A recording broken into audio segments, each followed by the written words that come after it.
सिद्धेभ्यः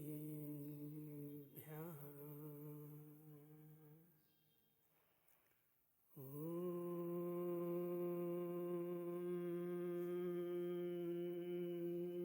नमः सिद्धेभ्यः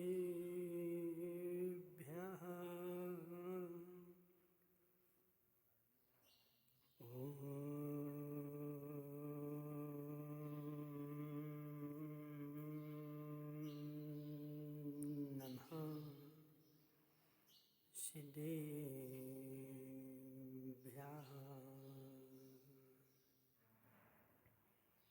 तज्जयति परं ज्योति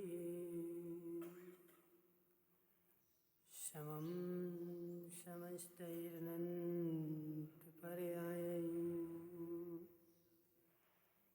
दर्पणतले विशकला प्रतिफलति पदार्थमालिका यत्र नमो हरिहन्ताणं नमो सिद्धाणं नमो वैरियाणं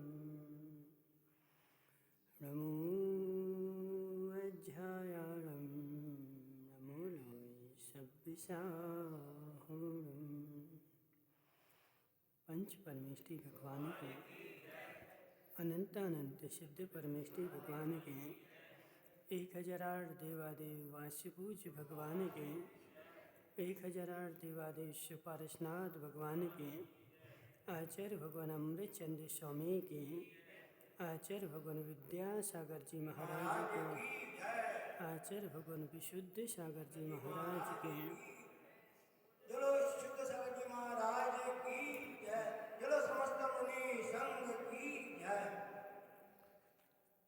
मनुष्य तीर्थंकर भगवान की दिव्य देशना शादवाद वाणिज्य बंद हो। आचार्य भगवान अमृतचंद्र स्वामी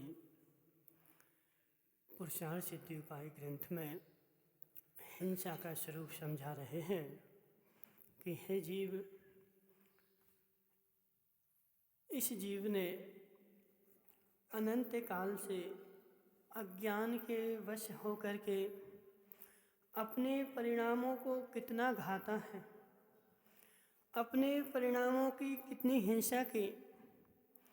जरा एक बार तुम ज्ञान स्वभाव में आकर के देखो तो जरा कि मैं क्या कर रहा हूँ, मुझे क्या करना चाहिए था और करने के लिए मैं क्या लगा हूँ। राजमल जी मुंगानिया, एक जीव हिंसा को नहीं करके भी हिंसा के फल का पात्र होता है और एक जीव हिंसा को करके भी हिंसा के फल का पात्र नहीं होता। कितनी बड़ी बात है। हिंसा करो भी तब भी तुम्हें पाप नहीं लगेगा और हिंसा नहीं भी करो तब भी हिंसा का पाप लगेगा। सेठ जी साहब, मैंने हिंसा तो की ही नहीं, मैं किसका फल भोग रहा हूँ। मैं इतना बड़ा धर्मात्मा, लेकिन संसार के जितने दुख आते हैं वो मेरे ऊपर ही आते हैं। प्रवीण भाई, संसार में जितनी आपत्तियां आएंगी वो मेरे ऊपर ही आएंगी। वह दूसरा व्यक्ति किंचित मात्र भी धर्म नहीं करता, वह देखो कितना सुखी है, और मैं धर्म करते हुए भी मैं दुखी हूँ। आज से 20 साल हो गए, 50 साल हो गए मुझे धर्म करते करते। बचपन से आज तक मैं धर्म ही कर रहा हूँ, आज तक मुझे सुख नहीं मिला, आज तक मैं सुखी नहीं हुआ। और वह व्यक्ति देखो कि कुछ भी नहीं करता, फिर भी वह कुछ नहीं करके भी वह सुखी है, और मैं सब कुछ करके भी दुखी हूँ। अजित भाई लालावा, समझना, यह कौन? पदम भाई। बेचारा पदम भाई इसने त्याग कर दिया क्या? आलू का। समझो, जरा समझो। पदम भाई ने आलू का त्याग कर दिया, आलू मुझे नहीं खाना। और आलू का त्याग करने के बाद अब यह बाजार जाता है और आलू दिखते हैं, मन होता है मैंने क्यों त्याग कर दिया। समझो जरा, कोई बाजार में बैठा समोसा खा रहा था, अरे मैंने क्यों त्याग कर दिया, मैं भी अच्छे समोसे खा रहा होता। घर में सब लोग आलू खाएंगे राजू भाई, अब वो मेरा त्याग है, अरे मेरा त्याग है और हो सकता 1 साल का है, कब वो मेरा 1 साल पूरा हो जाए।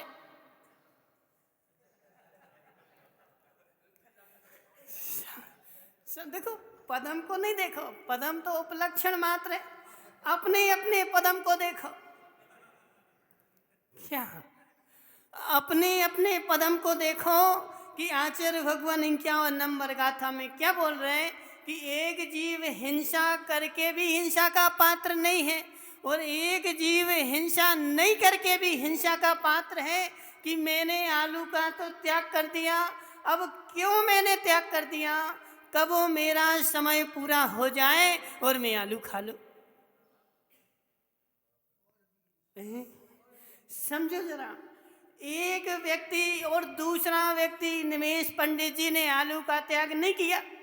अब निमेश पंडित जी आलू खाते हुए अपने मन को धिक्कार रहे हैं कि मैं कैसा पापी आदमी हूँ कि मैं जैन होकर के आलू खाता हूँ, मुझे नहीं खाना चाहिए, मुझे आज ही छोड़ देना चाहिए, लेकिन नहीं छोड़ पा रहे, फिर भी खाते हुए अपने मन को धिक्कार रहे हैं।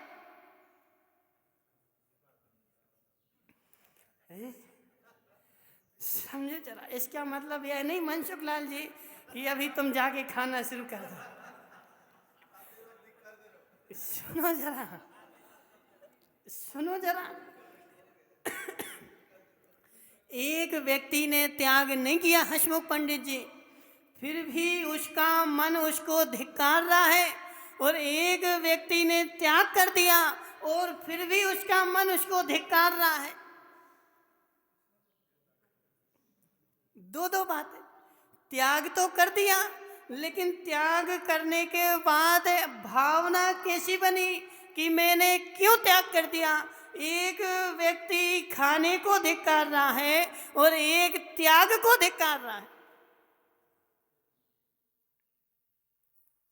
अब जो खा रहा है वह खाते हुए भी कम कर्मबंध का भागी है, और जो नहीं खा रहा है वो नहीं खाते हुए भी ज्यादा कर्म के बंध का भागी है।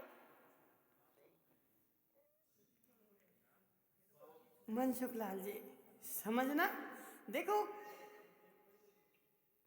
कर्म ऐसे ही है, हिंसा ऐसी ही है कि तुमने आलू तो नहीं खाए, लेकिन आलू को छोड़ करके अपनी आत्मा में रमण कहाँ किया, उसको छोड़ करके उसका तुमने ज्ञान नहीं किया, उसका तुमने स्वरूप नहीं जाना, और स्वरूप जान करके मैंने त्याग कर दिया।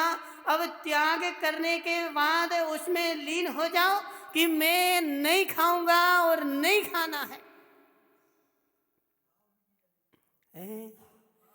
भाव चले जाएं लेकिन भावों को नहीं रोक सकते, लेकिन भाव जाएं, लेकिन वह भी विपरीतता में कि मैंने जो किया है वो अच्छा किया है।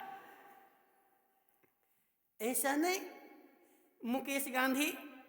मुकेश गांधी बेचारा आलू खा रहा है और आलू खाते हुए अपने आप को धन्य मान रहा है। क्या समझो जरा, आलू खाते हुए अपने को धन्य मान रहा है, मेरी पर्याय धन्य हो गई। ऐसे भी देखो माताओं, संसार में ऐसे भी जीव हैं मनसुख लाल जी, ऐसे भी जीव हैं जो आलू खा करके अपने आप को धन्य मानते हैं। आज मेरा उपवास है, क्यों? आज मेरा उपवास है और 1 किलो आलू ले जाएंगे और पूरे खा लेंगे। उपवास है ना, तो उपवास के दिन रोटी नहीं खाना, आलू 1 किलो खा लेंगे। आलू खा करके अपने आप को वह जीव धन्य मान रहा है। अब उस जीव की गति क्या होगी? भले तुम्हें ज्ञान नहीं है तो हमें उससे कोई मतलब नहीं कि तुम जानते हो कि नहीं जानते। नहीं जानते तो तुमने ज्ञान करने की कोशिश क्यों नहीं की? राजमहल मुंगानिया, तुम नहीं जानते कि आलू खाने में दोष है, तो तुम नहीं जानते यह किसकी गलती है? बोले सुमती लाल की गलती है। सुमती लाल जी ने बताया क्यों नहीं? उन्होंने नहीं बताया, तुमने जानने की कोशिश नहीं की, यह भी तुम्हें पाप लगेगा। हिंसा करो या न करो, लेकिन हिंसा का फल तो श्रीपाल वगैरिया।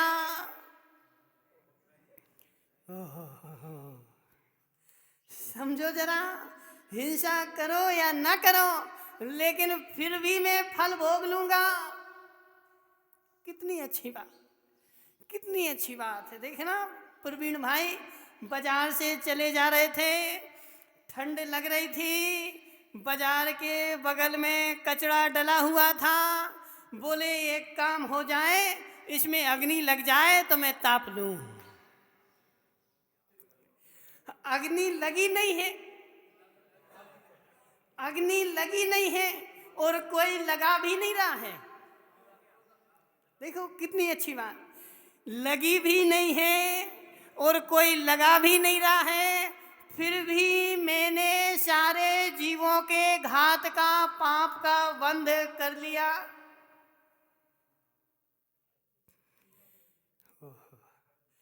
ऐसे भाव होते कि नहीं प्रवीण भाई? ऐसे भाव होते कि नहीं? अब दूसरे की दुकान पे देखो, दूसरे की दुकान पे राजू भाई खड़े हुए थे। वह एक 10 रुपए का सामान उसने ग्राहक को 50 में दे दिया। समझना, 10 रुपए का सामान उसने 50 में दे दिया। वह ग्राहक आया, अब राजू भाई डीजल वाले देख रहे थे कि अरे 10 का सामान 50 में दे दिया, ये ग्राहक मेरी दुकान पे आ जाए।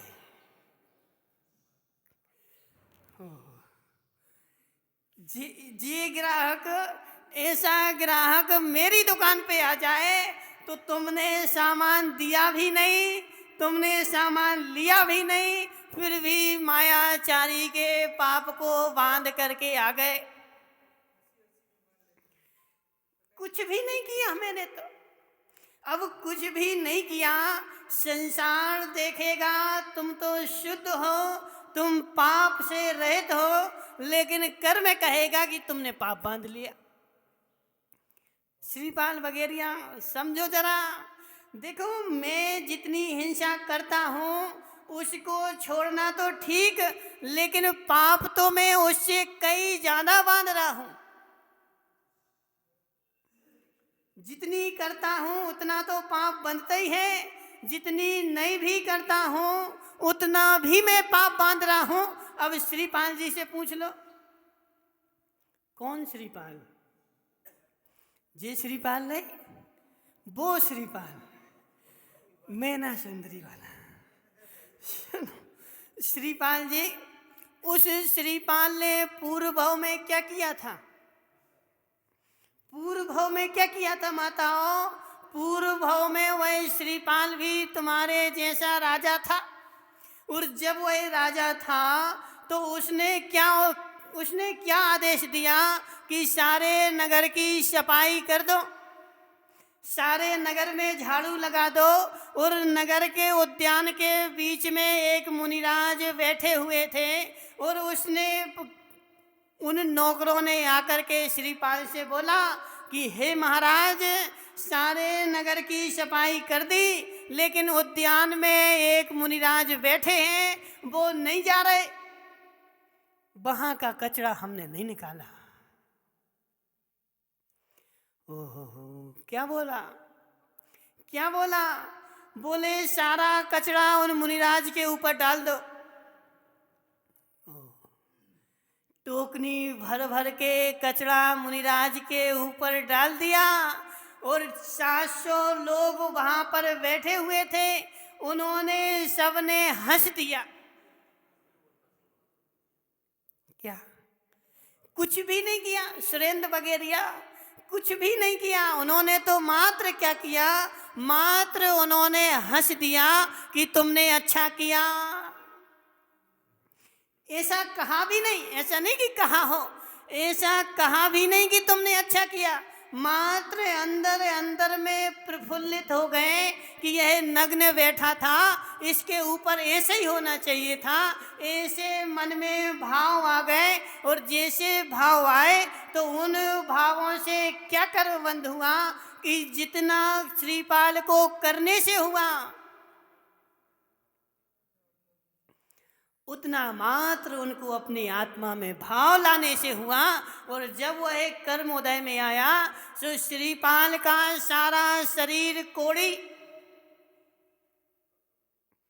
और साथ में वह देखना, देखो तुम्हें ऐसा लगता हो अजित भाई यह निमित्त नैमित्तिक संबंध बना हुआ है, मेरे द्वारा दूसरे को कोरोना हो गया।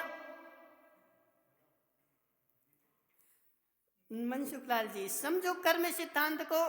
एक घर में 4 व्यक्ति हैं, पिताजी को कोरोना हो गया, उसके बेटे ने उसकी पूरी सेवा की लेकिन उसको कुछ नहीं हुआ। उसको कुछ भी नहीं हुआ, लेकिन एक दूसरा व्यक्ति संपर्क में आया था मात्र 1 मिनट के लिए। ऐसा हुआ है। सुनो कीर्तेश भाई, ऐसी आगम की नहीं बोल रहे, लिखी नहीं बोल रहे, एक साक्षात ऐसी घटना हुई है कि पिताजी को कोरोना हुआ और उसका बेटा अस्पताल में साथ में रहा, सब कुछ उसने किया, लेकिन 8 दिन रहने के बाद भी जब उसने चेक कराया तो उसको कुछ भी नहीं है। और दूसरा व्यक्ति मात्र 1 मिनट के लिए उसके पास देखने के लिए आया था और वह कोरोना लेके चला गया। अब उसका कोरोना उसको क्यों हुआ और उसको क्यों नहीं हुआ? बोलो ना मनसुखलाल जी, क्यों चुप बैठे? यह भी कुछ ना कुछ पूर्व का उसका संबंध था, कुछ ना कुछ पूर्व में ऐसा उसने उसके ऊपर किया था जो उसका कोरोना उसको लग गया। जैसे श्रीपाल ने पूर्व भाव में कचरा डाला था, 700 ने अनुमोदना कर दी थी, इस भाव में श्रीपाल को कोढ़ हुआ और वह कोढ़ 700 को और लग गया।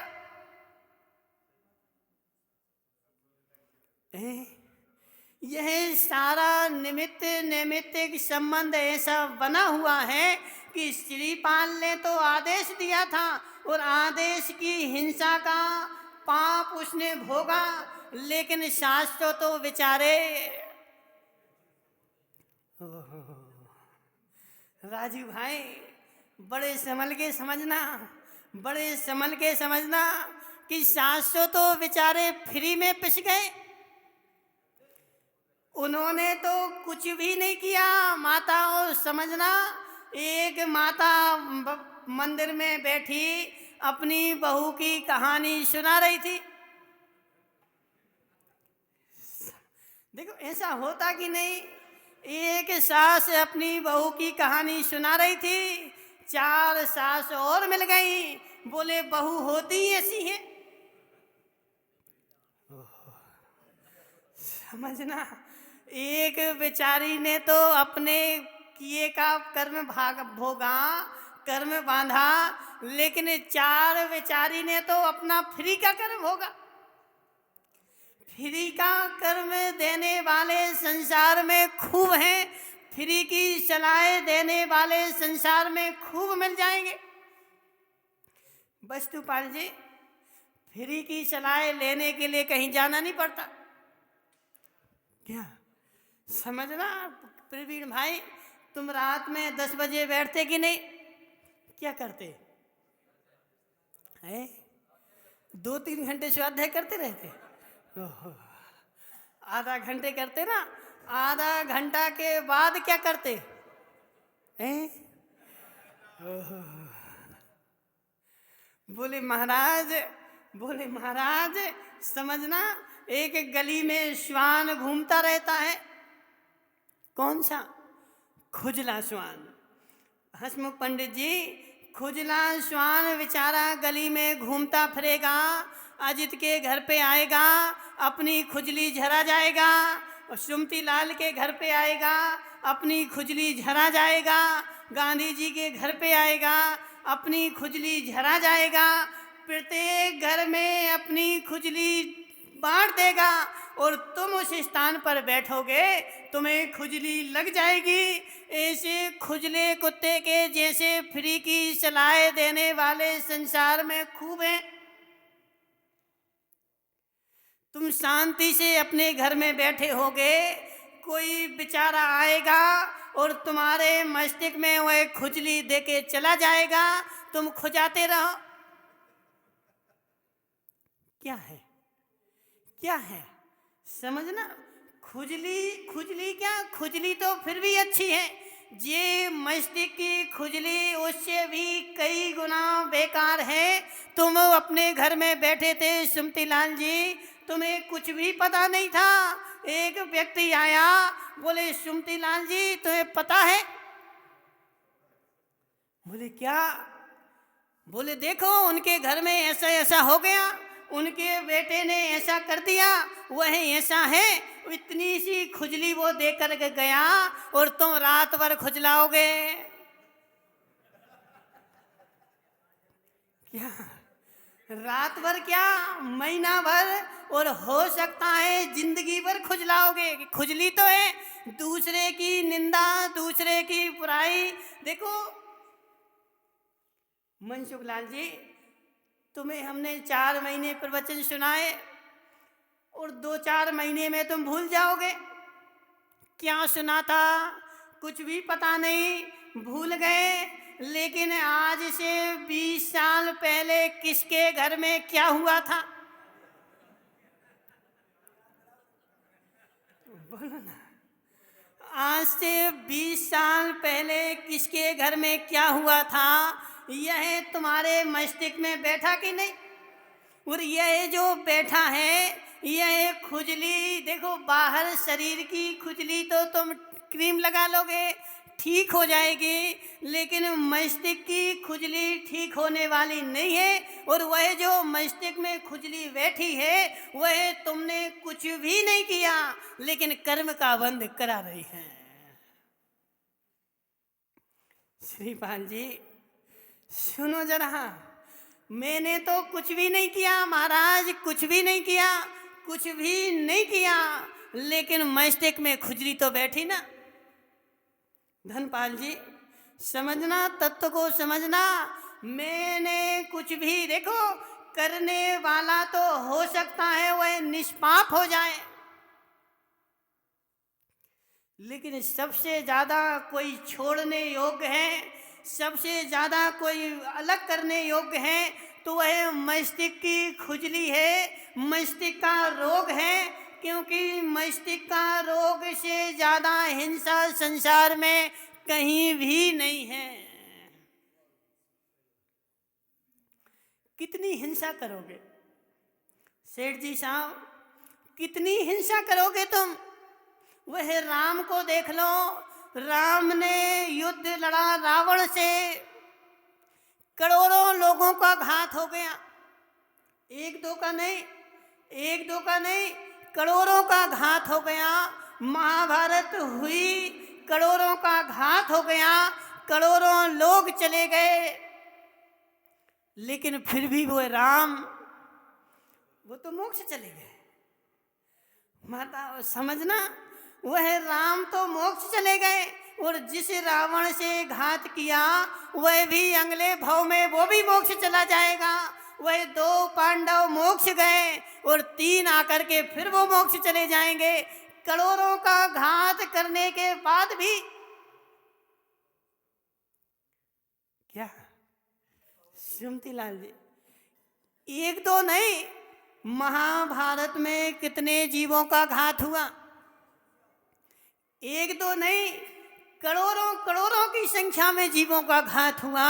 और उतने जीवों का घात होने के बाद भी वह जीव मोक्ष चला गया। और हम बेचारे, मुकेश गांधी, कितने का घात किया तुमने? बोले महाराज, हमें तो बोले क्या घर में बैठे डर लगता है, हम क्या घात करेंगे। तुमने एक का भी घात नहीं किया, फिर भी तुम्हारा कोई ठिकाना नहीं मोक्ष जाने का। तुम्हारी स्थिति उस तंदुल मच्छ के जैसे है।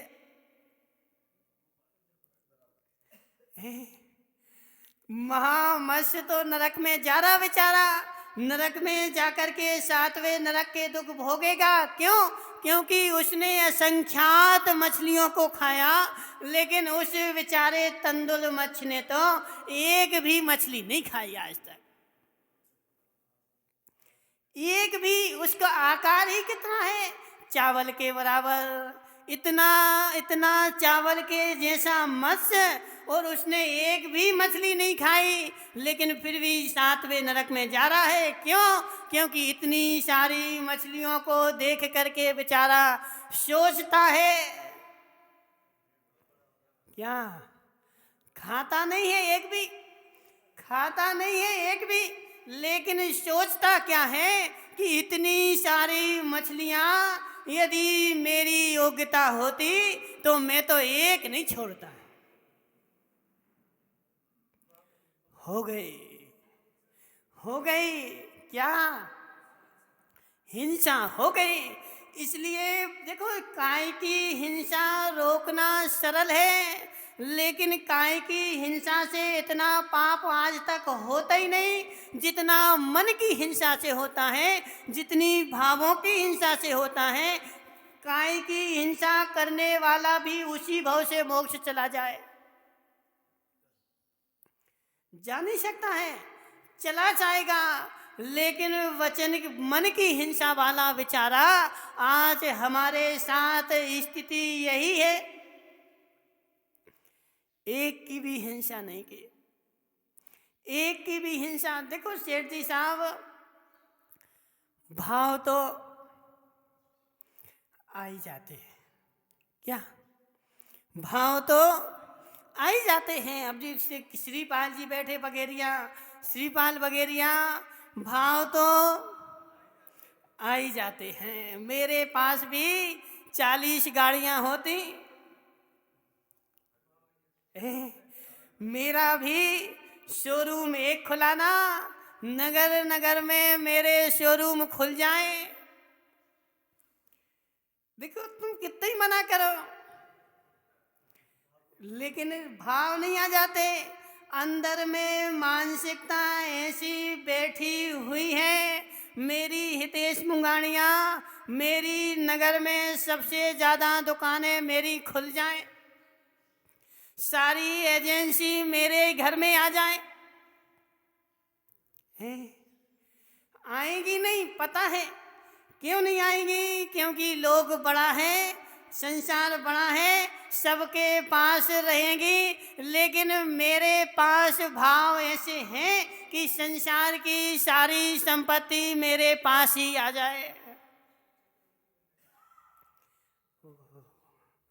भाव आ जाते हैं। इसीलिए आचार्य भगवान ने 51 नंबर गाथा लिखी कि हे जीव, समझो जरा, तुम हिंसा को समझो कि हिंसा मात्र बाहर से नहीं होती। एक जीव हिंसा करके भी फल को नहीं भोगता है, और एक जीव हिंसा करके भी फल को,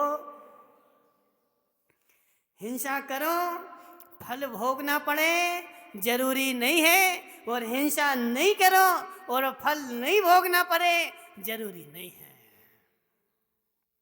कितनी अच्छी बात है। भरत चक्रवर्ती ने, मनसुख लाल जी, भरत चक्रवर्ती जो था वह तो गरीब आदमी था, है? उसके घर में तो कुछ नहीं था, ऐसे ही है ना। सब कुछ था। उसके घर में तो कुछ नहीं था बेचारे को, जैसे ही मुनि बना और तुरंत केवल ज्ञान हो गया। क्यों? क्योंकि उसके पास कुछ था ही नहीं, उसने कर्म बांधा ही नहीं, इसलिए जैसे ही मुनि बना और तुरंत केवल ज्ञान। 6 खंड का अधिपति चक्रवर्ती श्रीपाल जी, सुनो तुम्हारे पास कितने खंड है? 3 खंड का मकान नहीं है। 6 खंड का अधिपति भरत चक्रवर्ती, 6 खंड का अधिपति होने के बाद भी वह घर में रह के भी उसने सामग्री को अपनी नहीं समझा। घर में रह के भी अब मेरी सामग्री कुछ है ही नहीं, घर में रह करके भी वैरागी बना रहा। और जब वैरागी रहा तो जैसे ही उसने दीक्षा ली और दीक्षा लेने के कुछ समय में ही कैसे हो गया, कैसे हो गया? घर में रह के भी उसको कर्म का बंध हुआ ही नहीं। यह मेरा कुछ है ही नहीं, इसलिए मुझे कर्म का बंध हुआ ही नहीं। इसलिए हिंसा करके भी पाप का बंध नहीं होता और हिंसा करके नहीं करके भी पाप का बंध होता है। ये बहुत गहरी, हंसमुख पंडित जी, यदि यह गाथा तुम्हें समझ में आ जाए तो तुम्हारा भी एक भाव में मोक्ष हो जाए। यह गाथा समझ में आएगी नहीं तब तक मोक्ष होगा नहीं। मनसुख लाल जी, जब भी मोक्ष होगा इस गाथा के द्वारा ही होगा। इतनी महत्वपूर्ण गाथा, जब भी मोक्ष होगा इस गाथा के द्वारा ही होगा। इस गाथा को छोड़ करके मोक्ष होने वाला है ही नहीं कि मैं करूं या ना करूं, लेकिन फिर भी मुझे पाप का बंध। कितना पाप, कितना पाप करने के बाद भी, देखना, करने के बाद भी। अब अजित भाई, लाला भाई, समझना, तुम टमाटर खाते कि नहीं है? टमाटर खाते हो ना? आलू खाते कि नहीं? हाँ ना बोलो। नहीं खाते। जो चीज देखो, खाने वाला जो चीज खा ली और खा करके फ्री हो गया। प्रवीण भाई, मुझे आज टमाटर खाना है, आज टमाटर खा लिए, फ्री हो गया। टेंशन से वह मस्तिष्क से वह टेंशन निकल गई। ना खाने का विचार आ रहा है, ना छोड़ने का विचार आ रहा है। और कई बार छोड़ने वाला बेचारा ज्यादा बंद कर लेता है। माताओं, आज मेरा उपवास है, आज मुझे कुछ नहीं खाना, और कल के लिए मस्तिष्क में विचार चल रहा है, कल ऐसी ऐसी पालना करेंगे। कल तो बोले क्या, आज शनिवार है और शनिवार के दिन बोले मेरा उपवास है, और कल क्या है, रविवार है। अब कल नमक का त्याग है, अब नमक का त्याग है और पालना करनी है। बोले किशमिश का हलवा बनेगा, क्या तुअर की दाल बनाएंगे, उसमें नमक नहीं डालना है, शक्कर डाल देंगे। देखो, योजना पहले से चल रही है, और जिस क्षण से योजना बनना प्रारंभ हो गई उसी क्षण से कर्म का बंध प्रारंभ हो गया। योजना बनाते ही कर्म का बंध। इसलिए खाने वाला तो देखो फ्री हो गया, जिसको खाना था उसने खा लिया और खा करके फ्री हो गया। जिसको नहीं खाना है वह बेचारा 24 घंटे योजना बनाएगा, और 24 घंटे योजना बना करके 24 घंटे तक कर्म का बंध करेगा। इसलिए माताओं, योजना बनाना, योजना बनाने का भी त्याग कर दो। योजना ही मेरी योजना का घातक है। योजना मेरी मोक्ष का घातक है। जब तक ये योजनाएं चलती रहेंगी, धर्मपाल जी, आज तक योजनाएं खत्म नहीं होती। संसार खत्म हितेश मुंगानिया, संसार खत्म हो जाए, लेकिन योजनाएं तो जब तक संसार में रहूंगा कोई ना कोई योजना चलती रहेगी। वो हितेश मुंगानिया बेचारा वो पीछे जगह डली थी। हितेश भाई समझना, तुम्हारे घर के पीछे जगह डली थी, तुमने योजना बनाई और योजना बना करके वहां मकान बना दिया। अब योजना समाप्त हो गई ना, बोलो ना, अब तो मकान नहीं बनाना ना है। देखो सत्य बोलना, झूठ नहीं बोलना, हमें सब पता है। तुम्हारा मकान बन गया ना, अब तो मकान नहीं बनाओगे। बोले महाराज वो तो जगह डली थी उस पे तो बन गया, लेकिन अभी हमने बांसवाड़ा रोड पर राजमहल जी, बांसवाड़ा रोड पर और जमीन डली थी, अब उसकी योजना प्रारंभ हो गई। उस पे बाउंड्री बनाएंगे और बाउंड्री बना करके उसको सुरक्षित करेंगे। अब मस्तिष्क में योजना चलेगी कि उस पर भी मकान बनाना है। योजनाओं का अंत नहीं, और जब तक योजना का अंत नहीं तब तक कर्म का भी अंत नहीं। योजना ही मेरे कर्म के बंध का कारण है, कोई भी कार्य मेरे कर्म का बंध का कारण नहीं है। अजित भाई क्या सोच रहे? देखो अजित भाई, तुम्हारे मस्तिष्क में क्या योजना चल रही? ओहो,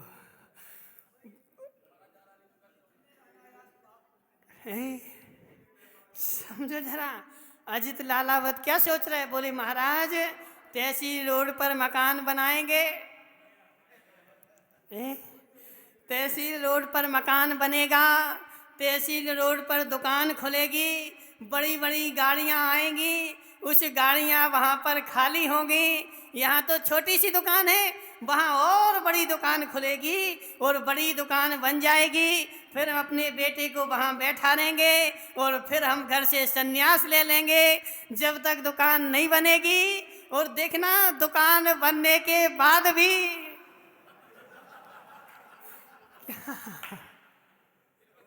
दुकान बनने के बाद भी अभी दुकान महाराज कम चल रही, थोड़े वो अच्छी चलने लगे फिर हम संन्यास लेंगे।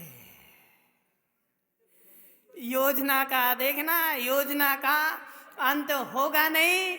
दुकान नहीं चले, दुकान बन जाए, दुकान नहीं बने और बन भी जाए, और इतने के बीच में यदि मेरी ही योजना खत्म हो गई, इतने के बीच में मेरी ही योजना खत्म हो गई। देखो ऐसा होता है। उस नागदत्त सेठ को सुनो ना क्या हुआ। माता नागदत्त सेठ का क्या चल रहा था?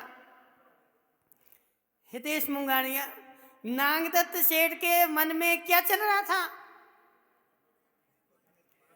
मैं सामायिक के लिए बैठा हूं और सामायिक में इसने तेल ज्यादा डाल दिया, मुझे प्यास लग रही है, कब यह दीपक बुझ जाए और मैं घड़े के पास जाकर के अच्छा जी भर के पानी पी लूं। योजना ऐसी चल रही थी और उसी योजना चलते चलते राजेश भाई सुनो जरा, योजना मन में चल ही रही थी कि मेरी सामायिक खत्म हो और मैं जाकर के पानी पीऊं, और इसी योजना को चलते चलते उस बेचारे की योजना खत्म हो गई और वह जाकर के मेंढक बन गया पानी में। पियो पानी। सुनो हितेश भाई, पियो पानी और ऐसे ही वह योजना चलती रहे। वह तुम्हारी क्या, चक्रवर्ती का भी नियम है कि ये यदि वह राज्य काल में मरण हो जाए तो उसको भी नरक में ही जाना पड़ता है। योजना राजमल जी समझ जाओ, यदि प्राण घर से निकले उसके पहले योजनाओं को अपने घर से निकाल दो। सारी योजनाओं को अपने भीतर में जितनी बैठी हो उन सारी योजनाओं को निकाल करके फेंक दो। यदि ऐसा ना हो जाए कि उसी योजना के चक्कर में मुझे ही वहीं मर करके जन्म लेना पड़े।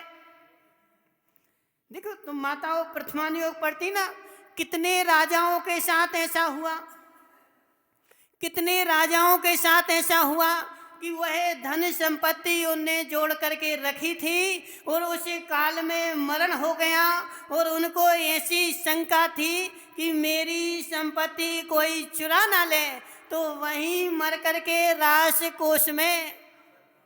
अब देखो वो कहानियां हमें याद नहीं रहती, वो मनसुख लाल जी सुना देंगे शाम को। मनसुख लाल जी उस राजा का कथानक आता कि नहीं, कि उस राजा को मर करके अपने कोष में सर्प हो गया और सर्प होने के बाद क्या हुआ कि जब उसका बेटा आए तभी वह धन निकालने दे और कोई आए तो फुसकारने लगे।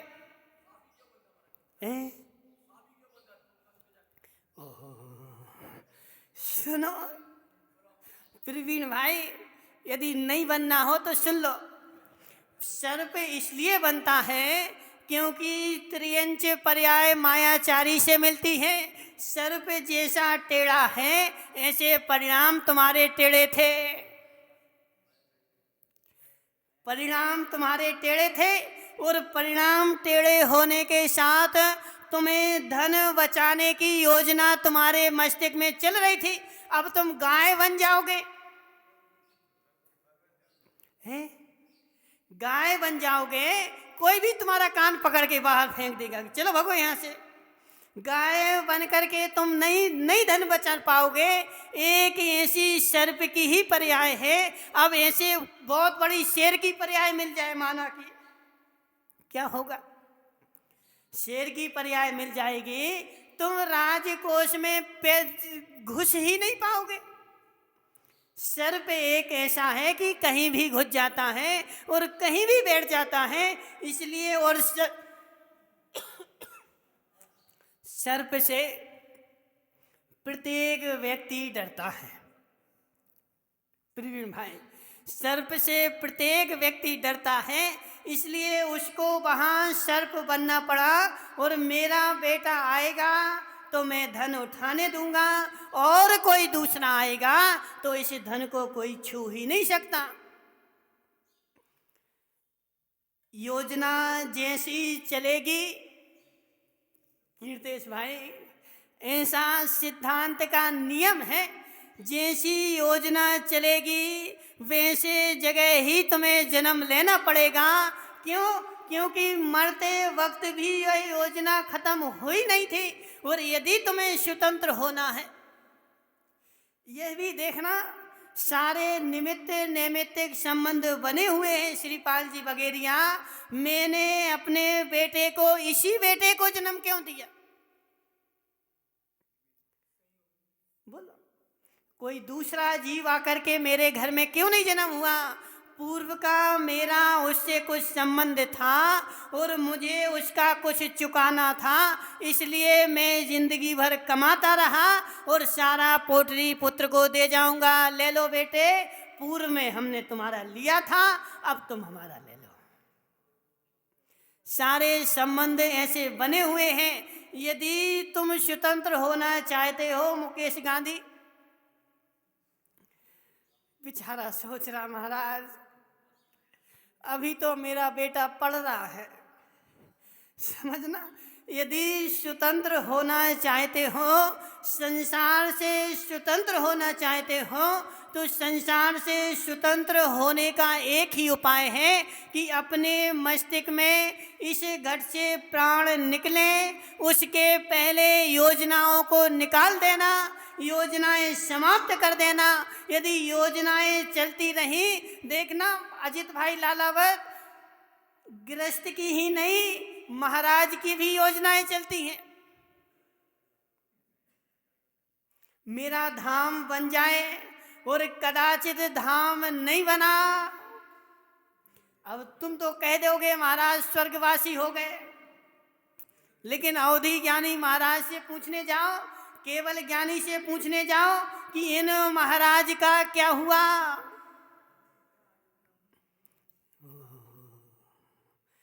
भूत व्यंतर भी बन जाओगे, बार बार सपने में आओगे संसार के कि यह मेरा तीर्थ बनाओ, यह मेरा धाम बनाओ। उन कमेटी वालों को सपने देने आओगे। सपने देने कौन आता है? जो व्यंतर बनता है, जो भूत बनता है, जो कल्पवासी देव। वो पूना वाली अम्मा कहाँ गए? कल्पवासी देवों को ऐसे विचार ही नहीं आते। जो ऊपर स्वर्ग में चले गए, विमानों में चले गए, वो अपने सुख में लीन हैं। बोले मेरे पिताजी चले गए, बार बार सपने में आते हैं। समझ लेना देव दुर्गति हो गई। राजेश भाई, पिताजी बार बार सपने में आए, देव दुर्गति हो गई। मनसुख लाल जी क्या सोच रहे तुम? हैं? अच्छा नहीं लग रहा है?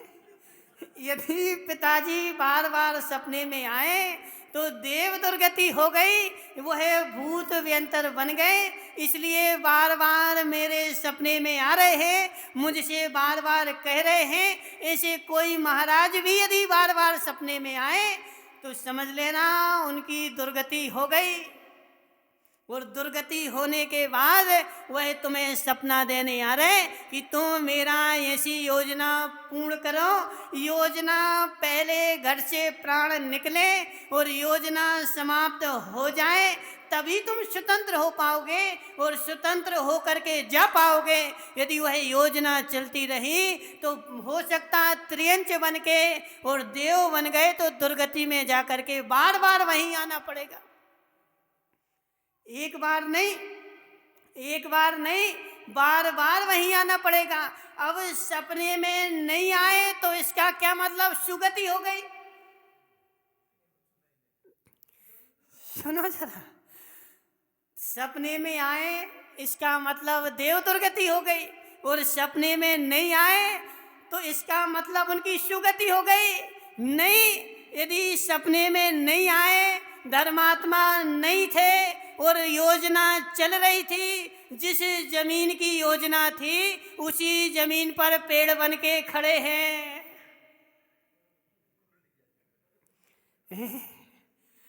और सुनो जरा, और कोई जमीन में राग था, उस जमीन को नहीं किसी को देना था, और बेचारे के पास पुण्य भी नहीं था।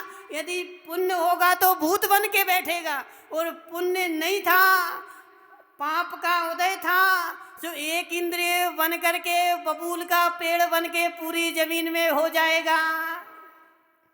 जो भी इस जमीन में आएगा मैं उसको चुभ जाऊंगा। किसका फल है सेठ जी साहब? किसका फल है? योजनाओं का। यह योजनाएं ही मेरे संसार का कारण है, योजनाएं ही पाप बंध का कारण है। हितेश मुंगाणिया, सुबह से रात तक कोई ना कोई योजना, योजनाओं का अभाव ही मेरे सुख का कारण है, और योजनाओं का सद्भाव ही दुख का कारण है। अजित भाई क्या हो गया? सुनो जरा, कल दुकान बंद की थी, आज की योजना बना ली थी कि नहीं? सुनो तो जरा सुदीप भाई, कल दुकान बंद की थी, आज की योजना बना ली थी कि नहीं? कल इतने बजे लेबर आएगी, और लेबर आने के बाद यह ट्रक भरवाना है, इनसे माल खरीदना है, इनको माल देना है। दुकान बंद। निमेश भाई आजकल बहुत बिजी हो गए। क्या आजकल बोले महाराज बिल्कुल समय नहीं मिलता, आजकल बहुत बिजी हो गए। क्यों? बोले दिन भर तो हम काम करते, दुकान चलाते हैं और रात में आगे की योजना बनाते हैं। क्या करते हैं? देखो जो है सो है, सत्य को तो स्वीकार करना ही पड़ेगा। दिन भर दुकान चलाते, जब तक ग्राहक आएंगे सो दुकान चलेगी, और ग्राहक नहीं आएंगे सो रात में बैठ करके आगे की योजनाएं बनाएंगे। क्या होगा? माताओं देखो, तुम्हारी भी ऐसी कहानी है। आज तक सुख से भोजन नहीं किया तुमने, भोजन सबको करवा दिया और स्वयं भोजन करने बैठे, और जैसे ही भोजन थाली कर रहे थे, शाम की योजना चल रही थी। शाम को क्या बनाना है, कैसे बनाना है, कितने बजे बनाना है, बार बार घड़ी देखते, बोले कितने बज गए, भोजन बनाना है। साता नहीं है, किंचित मात्र भी साता नहीं है। इन योजनाओं के पीछे मेरा पूरा जीवन निकल गया, लेकिन मैंने निज की योजना तो आज तक बनाई ही नहीं। मनसुखलाल जी सोचो जरा, मैंने पूरे संसार की योजनाएं बनाई, सबका काम किया, लेकिन आज तक तुमने क्या निज की योजना बनाई? मुझे अपनी आत्मा का कल्याण करने के लिए क्या करना है, मुझे मोक्ष जाने के लिए क्या करना है, कैसे करना है, कब करना है, मैंने निज चैतन्य की योजना आज तक नहीं बनाई। और इसी योजना के बीच में मेरी योजना समाप्त हो गई, तो बेचारे को फिर अनंत काल तक उसी पुद्गल के बीच में जिस योजना चल रही थी, जिसकी योजना चल रही थी, जैसी योजना चल रही थी, समझो जरा, जिसकी योजना चल रही थी, जैसी योजना चल रही थी, जिसके लिए योजना चल रही थी, वहीं जाकर के मैं जन्म लूंगा, और जन्म मेरे अधीन नहीं है। जैसा मेरा कर्म का उदय होगा वैसा मुझे जन्म मिलेगा। यदि पुण्य का उदय होगा तो भूत व्यंतर बन करके उस योजना को पूर्ण करूंगा, और यदि पुण्य का उदय नहीं है तो एक इंद्रिय बन करके यही। अजित भाई समझना, तुमने यह मकान बनाया, भवन बनाया, अब भवन बनाने के बाद यही मिट्टी, यही रेता, यही क्यों यहीं लगी? इसका भी कारण है, बताओ, समझो जरा। यह लकड़ी की रेलिंग लगी है, यही लकड़ी की रेलिंग यही क्यों लगी? किसी कसाई के घर में क्यों नहीं चली गई? उसका भी ये लकड़ी जो है कीर्तेश भाई, जीव काय है कि नहीं? यह खंबा जो खड़ा है, यह जीव काय है कि नहीं? जिसके ऊपर तुम बैठे हो, यह जीव काय है कि नहीं? कायक पहले था, कायक चला गया, काय बची है। यह काय इसी मंदिर में आके क्यों लगी, अन्य जगह क्यों नहीं जाके लगी? तो वह भी बेचारा पूर्व पर्याय में धर्मात्मा था, लेकिन धर्म करते हुए भी मायाचारी करता था, घोर पाप करता था, लेकिन धर्म करता था। इतना पुण्य उसके पास था, सो एक इंद्रिय बना, और उस पुण्य के प्रभाव से उसको धर्म क्षेत्र मिल गया। क्या, कैसे, क्यों? जिस प्रकार की तुम्हारी योजना चलेगी वैसा ही अगला जन्म मिलेगा। और यदि इस भाव की योजनाएं पूर्ण नहीं हो पाई और घर से प्राण निकल गए तो समझ लेना अगले भाव में जाकर के मैं वह पूर्ण करूंगा और मैं स्वतंत्र हो नहीं पाऊंगा।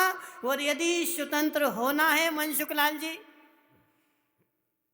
यदि स्वतंत्र होना है, इस घट में प्राण रहें, उसके पहले पहले अपने जीवन की सारी योजनाओं को छोड़ करके, क्योंकि पूरी तो सुमतीलाल जी त्रिकाल में भी होने वाली नहीं है।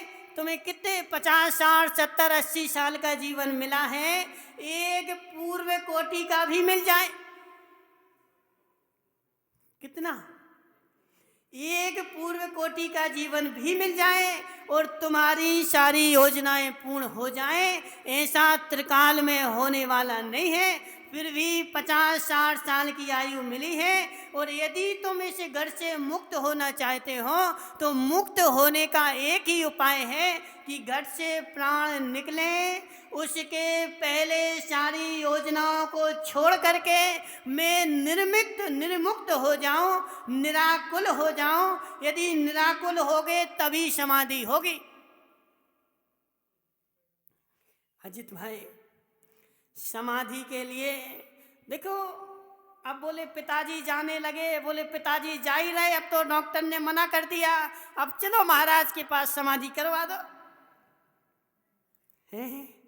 महाराज के पास समाधि करवा दो। महाराज की क्या ताकत की समाधि करवा दें, उसके मन में तो विकल्प बैठा ही हुआ है। अब उससे बोलो छोड़ दो, छोड़ दो, क्या छोड़ दो, ऐसे थोड़ी कोई छूटता है। जब व्यक्ति, देखो सेठ जी साहब, जो व्यक्ति अपने होशो आवास में और योग्यता रहते हुए अपनी सारी योजनाओं को निर्मुक्त करके निर्विकल्प हो पाएगा, उसी की समाधि हो पाएगी। अब बेचारा योजनाओं को लिए हुए मरने लगा, अब समाधि करवा दो, कुछ नहीं होने वाला। इसे घर से निमेश पंडित जी मुक्त होना चाहते हो तो योजनाओं से मुक्त होना पड़ेगा। योजनाओं से मुक्त हुए बिना कोई भी शरीर से मुक्त हो नहीं सकता। यह मानव का चला जाएगा, दूसरा मिल जाएगा, कमी थोड़ी है। पदम भाई, बिल्कुल डरना मत तुम, क्या बिल्कुल डरना मत माताओं, बिल्कुल नहीं डरना, बिल्कुल निश्चिंत रहना। पुद्गल की संसार में कोई कमी नहीं है। जितने जीव हैं इससे अनंत गुने पुद्गल हैं। पुद्गल कितने हैं? जीव से भी अनंत गुने पुद्गल है। और यह तुम्हारा पुद्गल का शरीर है, इसके लिए भी टेंशन मत करना कि मेरा शरीर चला जाए, और मिल जाएगा। है जी, तो छोटा सा 5 ही फुट का है, फिर 50 फुट का मिल जाएगा, किस बात की टेंशन। और ऐसा होगा नहीं। बोले महाराज नहीं मिला तो कहाँ लेने जाएंगे, समझना। नहीं मिला तो एक व्यक्ति, देखो एक व्यक्ति बोला, वो क्या बोले, धर्म करो स्वर्ग में जाओगे, स्वर्ग में देवियां मिलेगी। बोले महाराज नहीं मिली तो स्वर्ग चले गए और देवियां नहीं मिली तो ऐसा होता ही नहीं है कि स्वर्ग में जाओ और देवियां नहीं मिले। वहां तो यहाँ से अच्छी मिलेगी, समझना राजू भाई। वहां तो यहाँ से अच्छी मिलेगी, वहां तो मिल नहीं है। ऐसे एक शरीर जाएगा, दूसरा शरीर तैयार खड़ा है। खूब शरीर की सेवा करो और खूब योजनाएं बनाओ। जितनी योजनाएं बनाते रहोगे उतने शरीर मिलते रहेंगे। राजू भाई डीजल वाले, जितनी योजनाएं बनाओगे उतने शरीर मिलेंगे। योजना मेरे लिए हितकारी है, योजना मेरे लिए, क्यों? संसार चलाने के लिए हितकारी है कि नहीं? संसार चलाने के लिए योजना मेरे लिए हितकारी है। जितनी योजनाएं बनती रहेंगी उतना कर्म का बंध होता रहेगा, और जितना कर्म का बंध होता रहेगा उतना मैं संसार में रहूँगा, मेरा संसार का भाव होगा नहीं। जिसको संसार में रहना हो योजनाएं बनाओ, और जिसको संसार छोड़ना हो तो सबसे पहले योजनाओं को छोड़ना पड़ेगा। योजना को छोड़ करके मोक्ष मिलता है। बोले शांतिनाथ भगवान की। एक खुशखबर है।